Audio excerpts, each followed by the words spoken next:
बिस्मिल्लाहिर्रहमानिर्रहीम, अस्सलाम वालेकुम। आप देख रहे हैं न्यूज़ टुनाइट और मैं हूं ईमान नवाज। नाज़रीन, आज हम बात करेंगे आज़ाद जम्मू कश्मीर के इंतखाबात से पहले की अहम तरीन सियासी पेशरफ्तों पर, जहां सियासी दर्जा हरारत अपने अरूज पर पहुंच चुका है। एक जानिब मुस्लिम लीग नून ने अपनी इंतखाबी मुहिम तेज़ कर दी है, जबकि दूसरी जानिब पाकिस्तान पीपल्स पार्टी और दीगर सियासी जमातें भी भरपूर अंदाज में अवामी हिमायत हासिल करने की कोशिशों में मसरूफ़ हैं। आज मीरपुर में एक बड़े इंतखाबी जलसे से खिताब करते हुए वज़ीर आला पंजाब मरियम नवाज ने मुखालिफ जमातों को सख्त तनकीद का निशाना बनाया। उन्होंने दावा किया कि मुस्लिम लीग नून आज़ाद कश्मीर में कामयाबी की जानिब बढ़ रही है और आवाम का भरपूर एतमाद पार्टी के साथ है।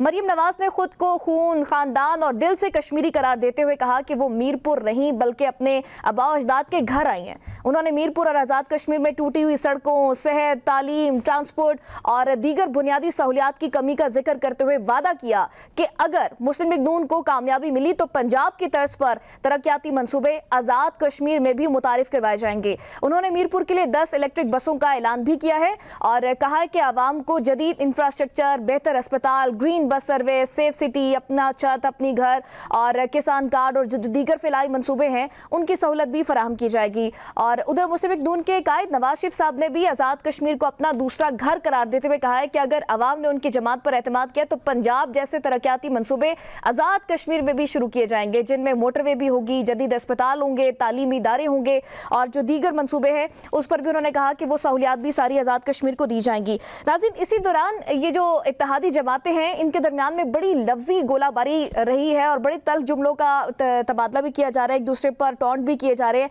क्या गुफ्तगू की है वो जरा सुनिएगा।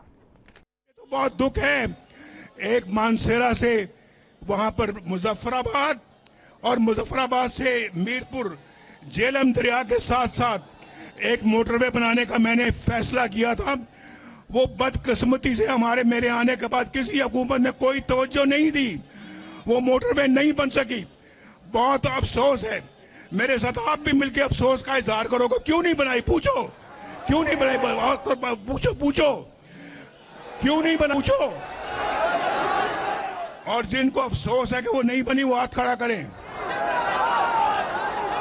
ये भाई मेरी बात का बुरा ना मानना बिलावल भाई, आप मेरे बरखुरदार हो। ये नोक झोंक सियासी पार्टियों में होती रहनी चाहिए, तलखी नहीं होनी चाहिए, तलखी नहीं होनी चाहिए और लड़ाई मार कुटाई नहीं होनी चाहिए। ये नोक झोंक होनी चाहिए, बड़ी अच्छी बात है। तो मैं ये अर्ज करता हूं कि इंशाअल्लाह आज मैं मंशूर भी अपने साथ लेके आया हूं आज़ाद कश्मीर के लिए। हमने बड़ी अरकरेजी के साथ इस मंशूर को बनाया है कि मुस्लिम लीग नून के मुखालिफिन की दौड़ें बता रही हैं, उनकी जो कांपे टांग रही हैं वो बता रही हैं, वो खुद बोल रही हैं कि मुस्लिम लीग नून ने आज़ाद कश्मीर की बाजी अल्लाह ताला के फजलो करम से और आज़ाद कश्मीर के अवाम की सपोर्ट से जीत ली है इंशाअल्लाह ताला। नाज़रीन, गुफ्तगू तो आपने सुनी है। दूसरी जानिब पाकिस्तान पीपल्स पार्टी के चेयरमैन बिलावल भुट्टो ज़रदारी ने भी इंतखाबी जलसों में हुकूमत को शदीद तनकीद का निशाना बनाया। उन्होंने इंटरनेट की तवील बंदिश, आईनी इख्तियारात, अवामी हकूक़ और इंतखाबी शफाफियत जैसे मामलात पर भी सवालात उठाए हैं, जबकि 48 रोज़ बाद आज़ाद कश्मीर के बाद इलाकों में इंटरनेट सर्विस की जुज़वी बहाली भी एक अहम पेशरफ्त रही, जिससे आवाम, तलबा, फ्रीलांसर्स और कारोबारी तबके को कुछ रिलीफ मिला। इसी के साथ वफाकी हुकूमत ने मुल्क में गंदम की दस्तियाबी और कीमतों को मुस्तहकम रखने के लिए अहम फैसले किए हैं, जिसके तहत 5 सूबों को फराहम करने और मजीद 10 लाख टन गंदम बरामद करने का भी ऐलान किया। इन्हीं तमाम अहम मौजू पर बात करने के लिए प्रोग्राम में मुझे ज्वाइन किया है आज बाबर नवाज खान साहब ने, रहनुमा पाकिस्तान मुस्लिम लीग नून है। इसके साथ साथ खुदम रोकरी साहब ने ज्वाइन किया, इस्तेकाम पाकिस्तान पार्टी के रहनुमा हैं, और बैरिस्टर शाहिद मसूद साहब ने मुझे ज्वाइन किया, रहनुमा पाकिस्तान तहरीक इंसाफ है। और इसके साथ साथ कादिर मंदोखेल साहब ने ज्वाइन किया, रहनुमा पाकिस्तान पीपल्स पार्टी है। बहुत शुक्रिया तमाम मेहमानों का मुझे ज्वाइन करने के लिए। सबसे पहले तो बाबर साहब मैं आपकी तरफ आऊँगी। आज जलसा भी किया, नवाज शरीफ साहब बड़े जोशीले अंदाज में आए हैं और डायरेक्टली आज बिलावल भुट्टो साहब को वो निशाना बना रहे थे और तनकीद कर रहे थे। सर, इस तरह की तकरीरें तो हम बड़ी सुन रहे हैं, बिलावल भुट्टो साहब की भी हमने सुनी, इससे कबल मरियम नवाज साहिबा की भी हमने सुनी। लग रहा है कि मतलब मुझे बिलीव नहीं हो रहा कि आप लोग इत्तेहादी हैं वाकई विफाक में अब, लेकिन अवाम मुझे लगता है कि कहीं ना कहीं समझ गई है कि ये सब सियासी बयानबाजी है। सर, ये हो क्या रहा है? लग क्यों नहीं रहा आप लोग इत्तेहादी हैं? बिस्मिल्लाहिर्रहमानिर्रहीम। सबसे पहले तो मैं ये कहूँगा कि वो इत्तेहादी अभी तक ख़ुद को मानते नहीं हैं। ये और बात है कि सदर पाकिस्तान के लिए वोट उन्होंने इत्तेहाद में आके लिया, गवर्नर्स उनके बैठे हैं 2 सूबों में, वो उन्होंने इस इत्तेहाद की वजह से लिया। कायमा कमेटियों में चेयरमैनशिप इंजॉय कर रहे हैं, सेनेट में और कौमी असम्बली में, वो भी इस इत्तेहाद की वजह से है। ये तमाम चीज़ें उसमें रहीं। जहाँ तक तनकीद की बात है तो मैं अगर कहूँ तो इस वक्त वहाँ पे जो गवर्नमेंट है वो पीपल्स पार्टी की गवर्नमेंट है और उन पे बहुत सी ज़िम्मेदारियाँ आयद होती थी। आज जिस वक्त मियां नवाज शरीफ साहब वहाँ पे इंफ्रास्ट्रक्चर की बात कर रहे हैं, वो मोटरवे की आपके सामने बात की, मैं अभी वहीं से इलेक्शन कैंपेन से जब आया हूँ तो वहाँ के बड़े बुरे हालात हैं। और जिस लास्ट टाइम जब मैं असम्बली में था तो उस वक्त मियां नवाज शरीफ साहब जब हज़ारा मोटरवे की बात किया करते थे तो वो बाकायदा मुजफ्फराबाद मानसेरा जो मोटरवे है जो मीरपुर तक जाना है इसकी बात भी होती थी। और अनफॉर्चुनेटली जब वो चले गए उसके बाद वो चीज़ें वहीं की वहीं रुक गईं। आज तरक्की की बात हो रही है, वहाँ पे एयरपोर्ट की बात हो रही है और इंशाल्लाह अगर मुस्लिम लीग नून विन करती है तो एक आपको तरक्की याफ्ता कश्मीर देखने को मिलेगा इंशाल्लाह। अच्छा, कादिर मंदोखेल साहब क्या रिस्पांस करेंगे? नवाज शरीफ साहब ने तो आज बिलावल भुट्टो को डायरेक्टली जवाब दिया है। जो बिलावल भुट्टो साहब अपनी तकरीरों में कह रहे थे ना, करप्शन के इल्ज़ाम लगा रहे थे, उन्होंने कहा कि ये कश्मीर है, कश्मोर नहीं है, और मीरपुर है, मीरपुर ख़ास नहीं है। सर, दूसरा फिर मरियम नवाज साहिबा ने भी बड़ी गुफ्तगू की और नवाज शरीफ साहब तो कह रहे हैं कि कश्मीर उनका दूसरा नहीं पहला घर है। सर, ये भी कह रही है मरियम नवाज साहिबा कि आप लोगों की मुखालफिन तो आप ही हैं, ज़ाहिर पीटीआई ने तो बायकॉट कर दिया है। वो कह रहे हैं कि आप लोगों की काम पे भी टांग रही है। सर, क्या रिस्पॉन्ड करेंगे? देखिए, ये काम पे टांगने वाली घटिया गुफ्तगू मरियम बीबी को मुबारक हो। हम बिलो द बेल्ट इस तरह घटिया गुफ्तगू आवाम के सामने नहीं कर सकते। बाकी जो नवाज शरीफ साहब ने मजाक में या झूठ गुफ्तगू की, ठीक है, एक सीनियर आदमी है, हमें कोई उसकी बात का बुरा नहीं मान रहे, लेकिन सवाल ये है, मैं इलेक्शन कमीशन आज़ाद कश्मीर से पूछना चाह रहा हूँ कि आपने भी उसी तरह पटवारी इलेक्शन कमीशन का सबूत देना है जैसे जीबी ने किया है, जो अपनी मुल्क यानी अपनी वालिद का रियासत समझ के उन्होंने पाकिस्तानियों से एनओसी मांगा। पीटीआई की आधे लोगों को एनओसी दी, आधे नहीं दिए। बदनाम ज़माना कातिल पुलिस सीसीडी पंजाब से बुलाया। उनका ये ख्याल था कि जीबी में बदमाशी से, गुंडागर्दी से, कत्ल गारत से लोगों को दबाया जाएगा। जीबी के आवाम बड़े गैरतमंद हैं, उन्होंने सीसीडी को बोला यहाँ चेरी का दफा हो जाए से, यहाँ पंजाब की तरह तुम्हारी बदमाशी नहीं चलेगी। और ये बदमाशी मैं नहीं कह रहा हूँ, ये अल जज़ीरा टीवी की रिपोर्ट है। अच्छा। ये ह्यूमन राइट्स कमीशन की रिपोर्ट है। और अभी चंद दिन पहले एक जो 11 साल बच्ची को जिस तरह उन्होंने माँ बाप की गोद में जिस तरह चलनी की है और टाई सूट बांध के वो बेशरम सरबराह उनका वहां के घर गए और फिर उनका ये कहा कि तफ्तीश भी हम करेंगे, कातिल भी खुद, तफ्तीश भी खुद। बहरहाल ये सारी चीजें अपनी जगह पे। मैं इस चीफ इलेक्शन कमिश्नर को ये कहना चाह रहा हूँ एक कानून की तालिब इल्म की इज्जत से जी कि आप कभी हशर वही होगा जिस तरह जीपी का होगा अगर आपने कानून के मुताबिक इलेक्शन नहीं कराया। मैं कानून का तालिब इल्म हूँ, मैं कानून का तालिब इल्म हूँ। जफराबाद से लेके कराची तक आपको घसीटूंगा, लेकिन आपको इस चीज की इजाजत नहीं दूंगा कि आप इस तरह एक वजीर आला के इस तरह खुले आम जो है ना प्री पोल रिगिंग जिसे कहते हैं ऐलानात करे, बसें भेजना, फलाना करना। अरे अगर हम इस वक्त सिंध हुकूमत पिशावर बसें भेजेंगे तो पिशावर में तो पीटीआई की हुकूमत है, तो वो बसों को ड्राइवर कौन देगा, क्लीनर कौन देगा, रूट कौन देगा, अटक कौन देगा? ये अक्ल नहीं आती इनकी। मोटी कपड़ी की खोपड़ी की है, कभी कश्मीरी बन जाती है, कभी पंजाबी बन जाती है। अल्लाह न करे कि वो कभी सिंध आके सिंधी न बन जाए। अच्छा। सवाल ये लेकिन वो तो कहती हैं कि सिंध के लोग भी कहते हैं कि वज़ीर आला मरियम नवाज जैसी उनको मिले। कौन सा सिंध का झूठा आदमी कहेगा खामखा झूठ बोल के आवाम के सामने? शर्म तो आती नहीं इनको, समझे ना। इनको पहले ये पूछो, ये फैसला करो तुम कश्मीरी हो कि पंजाबी हो। अच्छा। पहले ये फैसला करो। ये जाग पंजाबी जाग का ड्रामे जो माजी में कहे वो फ्लॉप हो चुका है। फॉर्म 47 के तहत तुम हुकूमत में बैठे हो और कश्मीर की हुकूमत के ख्वाब देख रहे हो। और फिर नवाज शरीफ साहब की खिदमत में अर्ज करूं जो ये कह रहे थे कि 10 साल पहले जो मैंने तरक्याती काम किए वही कवैया, किसी ने कुछ नहीं किया। तो ये तो अपनी छोटे भाई की कोई चार्जशीट है जो 5 साल से वज़ीर आज़म बने बैठे हैं।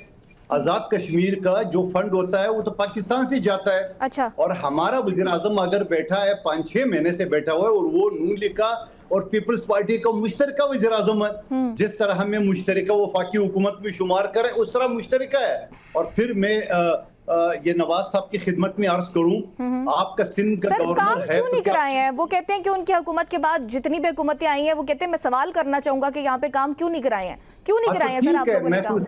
मैं यही चीज कर रहा हूं कि वो 10 साल पहले जो बातें कर रहे हैं, 10 साल के बाद पीटीआई का 3.5 साल वजीर आजम, पीपल्स पार्टी के 2-2.5 साल या 5 साल लगा लो वजीर आजम, बाकी 5 साल में तो उसका छोटा भाई बैठा हुआ है फॉर्म 47 के तहत। तो वो छोटे भाई को चार्जशीट है, चलो हम तो मुखालिफ पार्टी है, पीटीआई तो मुखालिफ है, अपने छोटे भाई को चार्जशीट नहीं है कि किसी ने कुछ नहीं किया, चाहे वो पाकिस्तान का वज़ीर आज़म हो या आज़ाद कश्मीर। और आज़ाद कश्मीर का जो हमारा 5 महीने से है वो मुश्तरका है। ठीक, पीटीआई के इससे पहले थे वो 3 दड़ों में थे। तो सवाल ये कहने का, मैं दूसरा मिसाल देना चाह रहा हूँ, इस वक्त गवर्नर पुख्तनख्वा हमारा है, तो क्या हम पुख्तनख्वा हुकूमत का हिस्सा है? क्या अगर सेनेट का चेयरमैन हमारा है तो क्या सेनेट जो है ना वो तमाम एक पूरे पाकिस्तान से एक नुमाइंदगी है, हमारी सीटें ज्यादा ही हमने। लेकिन सवाल ये इन चीजों का कुछ नहीं होता है। लेकिन ये मैं बताऊं कि ये नारा जो जाग पंजाबी जाग की तरह उन्होंने जीबी में भी लगाया था कि आपको कराची चाहिए जीबी या लाहौर चाहिए। अच्छा। जीबी का अवाम ने जो ना बिलावल की कराची को तस्लीम किया है, पंजाब की सीसीडी के पंजाब को मुस्तरद कर दिया है, और यही नारा वो आजाद कश्मीर में लगा रहे। तो आजाद कश्मीर के लिए आपके राना सन्ना ने जो कहा कि ये सीटें पाकिस्तान के अंदर मेरी जेब में बिल्कुल इस तरह की स्टेटमेंट्स आई है। चलिए मधु खैल साहब, मैं दोबारा भी आखिरी जुमला कहूं, मैं ये कहूंगा कि कश्मीर हुकूमत के जिस तरह मियां साहब और मरियम बीबी ख्वाब देख रही है, वहां तो इनका जो बराबर में बंदा खड़ा हुआ है, जो उनका सदर है, वो तो छुपा होता है। कमरे में वीडियो आए थे कि भाई पीपल्स पार्टी के लोगों ने एक्शन कमेटी के आड़ में मुझ पर हमला कर दिया है। ये तो पाकिस्तान से सारी पब्लिक को ले जाके मुजफ्फराबाद और मीरपुर में जो जलसा कराया, उनको बता दो जरा, अपने जो कैंडिडेट है उसके जलसा भी दिखा दो। वो तो घर से नहीं निकल सकते। और फिर ये चीज ये कहना कि मैं वहां पे जो ना वो दूध की नहरें बहा दूंगा, मैं एयरपोर्ट बना दूंगा, भाई आप होते कौन है एयरपोर्ट के ऐलान करने वाले? अच्छा। और फिर आप इतनी लेवल आपके गिर गया कि आप अपने छोटे भाई से कहते हो मुझे वज़ीर आज़म बना दे। यानी ये ख्वाब दूसरे वक्त ये बैठा हुआ नवाज साहब से पूछो। मेरे साथ एक शो में ये था, उन्होंने ये कहा कि मुझे शहबाज शरीफ साहब ने हमें बोला था कि हमारे 170 का फिगर पूरा हो गया, यानी 169 वोट दरकार है, 170 उनके पास है। तो छोड़े छोटा भाई मैं दोबारा भी आपकी तरफ आऊंगी, मैं शाहिद साहब की तरफ भी जाना चाहती हूँ। पार्टी की जरूरत है, बना दे अपने भाई को, ये ख्वाहिश पूरा करो, बेचारा कश्मीर के लिए भी ये सदाएं बुलंद कर रहा है। चलिए सर, ख्वाहिश तो वैसे उनके भाई ने पूरी नहीं करनी, वो जहाँ से होनी है वहीं से होगी। बैरिस्टर शाहिद साहब, आप ये सारी लफ्जी गोलाबारी आप देख रहे हैं, दोनों मुखालफिन जिस तरह से एजेके में कर रहे हैं, इससे पहले गिलगित बल्तिस्तान में भी यही किया। आवाम तो इनको आप सीरियस नहीं ले रही, आप लोग सीरियस ले रही हैं कि अगर कोई ना कोई दरार पड़ जाए तो आप लोग हाथ मिलाएंगे पीपल्स पार्टी से? बिस्मिल्लाहिर्रहमानिर्रहीम, thank you so much for inviting me in your show. देखें, ये जो कुछ कर रहे हैं दोनों पार्टी, जिस तरह खुल के सामने आ रहे हैं, ये माजी में भी इसी तरह ही करते रहे हैं। आपने देखा कि मियां नवाज शरीफ जो है जरदारी साहब को किन अलकाब से पुकारते थे। आपके जो प्राइम मिनिस्टर हैं शहबाज शरीफ ये कहते थे मैं इसके पेट को फाड़ के इसमें से करप्शन के पैसे निकालूंगा, और जरदारी साहब कहते थे कि ये तो पंजाब का बहुत बड़ा डाकू है, इसको तो आवाम माफ कर दे, लेकिन अगर मैंने माफ कर दिया तो मुझे अल्लाह भी माफ नहीं करेगा। इसी तरह बिलावल साहब ने जिस तरह की गुफ्तगू करते रहे, अब जिस तरह मरियम नवाज कर रही है और नवाज शरीफ और ये बाकी सारे नीचे वाली लीडरशिप कर रही है, सारों के सामने है। एक दूसरे को गंदा भी कहेंगे कि सिंध बना देंगे, उधर जाकर कहेंगे, वो कहेंगे हम पंजाब बना देंगे। नवाज शरीफ साहब तो माजी में ये भी कहते रहे कि जरदारी साहब को लाड़काने की सड़कों पर घसीटूंगा, लेकिन अब फिर भी इकट्ठे हैं। बिल्कुल यही मैं कह रहा हूँ। असल मामला ये है कि इन सब ने इस मुल्क के अंदर कुछ नहीं किया, इन सब ने इस मुल्क को खाक में मिलाया। इस मुल्क की जो आज हालत है वो आपके सामने है। 142 अरब डॉलर का कर्जा है इस मुल्क के पाकिस्तान के ऊपर, और जितनी ये हुकूमतें रही वो इन दोनों की रही, सिर्फ हमारी तो हुकूमत 3.5 साल की थी। इस मुल्क के अंदर आज जो है जो आपकी फॉरेन ट्रेड है वो 18 अरब डॉलर पे आ गई है। जब हम छोड़ के गए थे 32 अरब डॉलर पे थी, 14 अरब डॉलर का वो खसारा है। 18 लाख बच्चा आज जो है वो मुल्क पाकिस्तान छोड़ के जा रहा है इस वजह से, क्योंकि यहाँ पे बेरोजगारी है, यहाँ पे गुर्बत है, यहाँ पे हालात अच्छे नहीं है, और रहती सहती कसर अब ये रोजाना के पेट्रोल ने निकाल दी है। दोनों मिलके गठजोड़ है ना जी। हाँ। एक कहते हैं कि हमारी वजह से ये हुकूमत कायम है और हम हुकूमत के अंदर भी नहीं है। ये अजीब सी मंतक है कि हुकूमत भी इनकी वजह से है, वोट भी इनके हैं, आईनी ओहदे भी इनके हैं, लेकिन हम हुकूमत का हिस्सा नहीं है। तो भाई आप अपोजिशन अगर करनी है तो वो ऐवान सदर में बैठ के तो नहीं होगी, वो गवर्नर हाउसेज में बैठ के तो नहीं होगी, वो तो सड़कों पे होगी, वो तो पार्लियामान के अंदर होगी।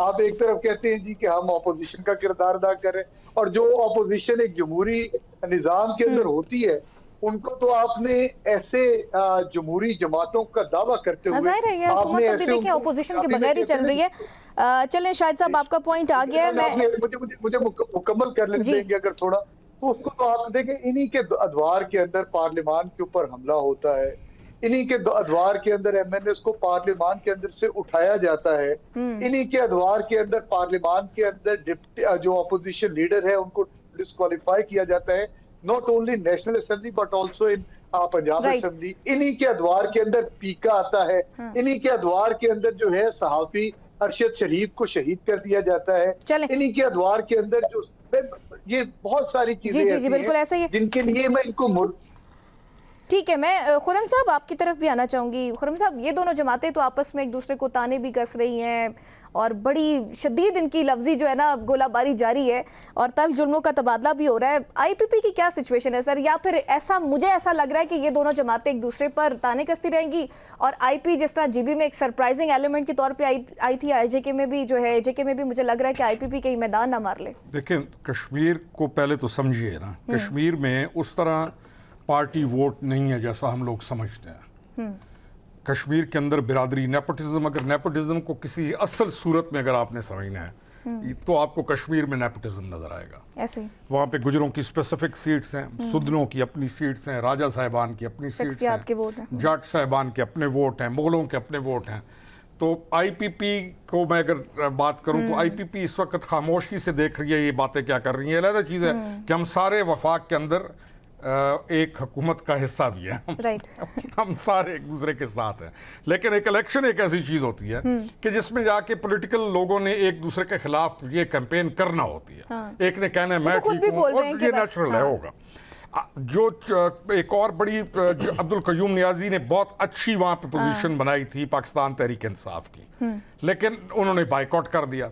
अब पीटीआई का जो वोट है ये उस तरह का वोट नहीं है जिसको आप समझे जैसे केपी में है या कुछ हलकों में, जैसे हमारा अपना हल्का है वहाँ पे इनका एक स्पेसिफिक वोट है। ये जो वोट है कश्मीर वाला ये डिवाइड होगा। अच्छा, ये जाना है, लाजमी जाना है, ये बंद नहीं रहेगा कि पीटीआई में बाइकआउट कर दिया तो वो रुक जाएगा। सुदन का वोट सुदन को जाएगा, गुजर का वोट गुजर को जाएगा, ये जाएगा। अब उसमें ये वोट कौन लेके जाता है उसको बड़ा फर्क पड़ेगा। मेरा ख्याल है आज का जो जलसा है ना नून लीग का, इस जलसे के साथ नून लीग कैंपेन में थोड़ा एज ले गई है, सही थोड़ा। अच्छा, लेकिन बिलावल को एज जा रहा है एक पर्सनैलिटी के तौर पे। बिलावल जो एड्रेस कर रहा है कॉमन लोगों को, उसमें बिलावल को एज जा रहा है। आईपीपी के पास मैं ये क्लेम करता हूँ कि हमारे पास वो हैवी वेट लोग हैं जिनका अपना कौम बिरादरी का वोट है और वो पहले भी जीते हुए हैं, लेकिन यहाँ पे डिसाइडिंग जो वोट जाएगा ना वो चाहेगा इस वक्त बैरिस्टर शाहिद मसूद भाई की जो पार्टी है इनका। अच्छा। वो वोट पड़ेगा, वो बाउंड नहीं रहेगा जो पीटीआई के साथ मुंसलिक था। और इन्होंने गलती की, इनको ये बाइकआउट नहीं करना चाहिए था, जिस तरीके से पाकिस्तान पीपल्स पार्टी को एक टाइम पे बाइकआउट नहीं करना चाहिए था, लेकिन बहरहाल इन्होंने ये कर दिया। तो वो वोट मुझे लगता है कि ज्यादा जाएगा पाकिस्तान पीपल्स पार्टी को और सेकेंडली जाएगा आईपीपी को। उस वोट में से नून को हिस्सा नहीं मिलना। अच्छा, नून को नहीं, ये मेरा अपना ख्याल है। अच्छा। नून को नहीं मिलेगा ऐसा, और मैं क्यों उसकी वजूहत है। दूसरा, ये जो पेट्रोल और इसकी प्राइसेस जो बढ़ती हैं, जो गवर्नमेंट भी सेंटर में होगी, जिसकी भी होगी, जब इस तरह की चीजें बढ़ेंगी तो उसका अफेक्ट आना ही आना, जाहिर है। वो एक आम आदमी है ना, जो हम सारे जो हैं, हमें सबसे पहले जो आम आदमी का डेली का मसला है वो हम यहाँ पे कहानियां डालते रहे कि जी हम मुल्क को 40 साल बाद ये कर देंगे, उसका कंसर्न उसके आज का दिन है। अगर उसमें उसको तकलीफ है